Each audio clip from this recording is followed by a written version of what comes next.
नमस्कार, मैं स्नेहा सिंह और आप देख रहे हैं क्यू वाइफ नेटवर्क। तो आज मैं मौजूद हूँ यहाँ पर दिल्ली के जंतर मंतर में और आप देख सकते हैं कैसे जनता यहाँ बैठ करके अनशन कर रही है। उनकी मांग है लॉकडाउन लगाया गया और जो दिया गया है वो कहीं ना कहीं लोगों के स्वास्थ्य को और भी खराब किया है। तो अब देखना ये है कि क्या सरकार इनकी मांगे पूरी करेगी या नहीं। सर, आपका नाम क्या है? मेरा नाम वीरेंद्र सिंह है, मैं हरिद्वार से हूँ। यहाँ पर जो अनशन चल रही है उस पर आपका क्या कहना है? देखिए, ये अनशन जो है ये लगभग 4 साल से जो हमारा प्रयास चल विरुद्ध षड्यंत्र है, जिसमें हमारे देश के लोगों को एक ऐसी चीज़ में फंसा दिया गया है जो इतना बड़ा विषय नहीं था, लेकिन उसके द्वारा कई और मुद्दे सॉल्व करने के लिए, अपने कई और एजेंडा इनको लागू करने के लिए इन्होंने ये हम पर थोपा। तो इस कारण से हम चाहते हैं कि ये जो धरना है ये उसमें महत्वपूर्ण भूमिका निभाएगा कि उन तक आवाज़ पहुँचे कि हम 4 साल से चिल्ला रहे हैं कि ये जो विषय है ये गलत तरीके से हैंडल किया गया। हालांकि इन्होंने जो सुई है और ये दवाइयाँ हैं उसका सारा एजेंडा चलाया है, लेकिन इन लोगों ने उसके बाद अब जो विभिन्न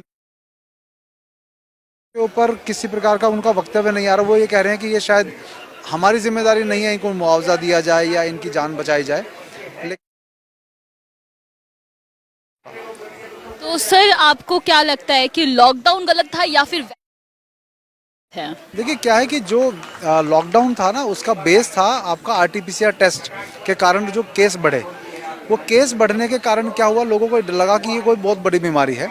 तो जो आरटीपीसीआर टेस्ट का इन्वेंटर है, आविष्कारक है कैरी म्यूलिस, उसने खुद ये कहा था कि जब 1993 में उसको इसका नोबेल प्राइज़ मिला था इसको इन्वेंट करने के लिए, तो उसने कहा था कि मेरा ये टेस्ट किसी भी व्यक्ति में कोई भी वायरस ढूंढ सकता है, तो इसका मिसयूज़ हो सकता है। और 2019 अगस्त में उनकी डेथ हो जाना, अब क्योंकि वो इस आरटीपीसीआर टेस्ट की पोल खोल देते कि ये जो जिस तरह से टेस्ट किया जा रहा है इसमें ज़्यादातर फॉल्स पॉजिटिव आ रहे हैं, तो इस टेस्ट को उनकी डेथ हो गई, कोई बोलने वाला सच बचा नहीं। तो पूरी दुनिया में इसके टेस्ट के द्वारा जो है बड़ा खेल खेला गया कि केस बढ़ रहे हैं। तो इस वजह से हमें लगता है कि लॉकडाउन जो है उसके बेस पे ही लगाया गया, वो डर दिखाकर, जो कि गलत था, जिसका आधार ही गलत था आरटीपीसीआर टेस्ट। अंत में आप जनता से क्या कहना चाहते हैं? जनता से यही कहना चाहेंगे कि जो कोई भी सरकार चाहे किसी भी पार्टी की हो, अपने बौद्धिक स्तर से नीचे जब तक जनता को नहीं गिरा देती वो उन पर शासन नहीं कर सकती। तो अपना विवेक, अपना अध्ययन, अपने पुरातन जो आयुर्वेद है उसको देखकर आप सरकार की हर कही भी बात पर आंख मूंद कर विश्वास मत करिए।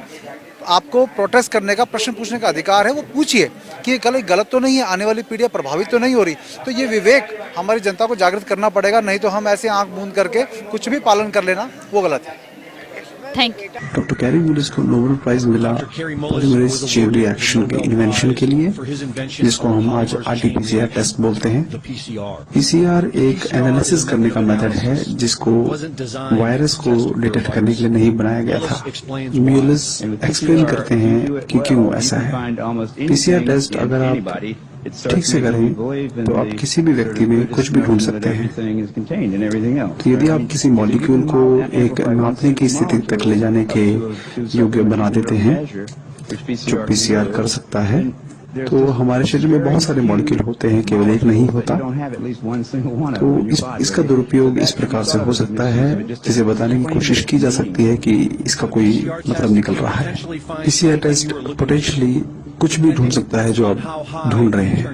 निर्भर करता है कि आप इसका टेस्ट करते समय कितनी साइकिल, कितने चक्रों का प्रयोग कर रहे हैं, और वास्तव में इस समय यही हो रहा है। तो जो प्रोटोकॉल कोविड-19 के टेस्ट के लिए दिया गया है उसके कारण बहुत सारे फॉल्स पॉजिटिव अर्थात गलत पॉजिटिव आ रहे हैं।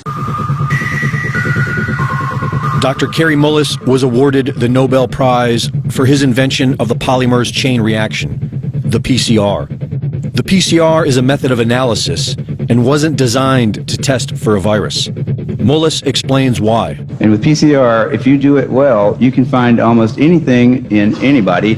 It starts making you believe in the sort of Buddhist notion that everything is contained in everything else, right? I mean, because if you can amplify one single molecule up to something that you can really measure, which PCR can do, then there's just there's very few molecules that you don't have at least one single one of them in your body, okay? So that could be thought of as a misuse of it, just to claim that it's meaningful. The PCR test can potentially find anything you are looking for, depending on how high you turn it up. And this is exactly what has been done. The official protocol given for the PCR testing of COVID-19 created a floodgate of false positives to skew the results.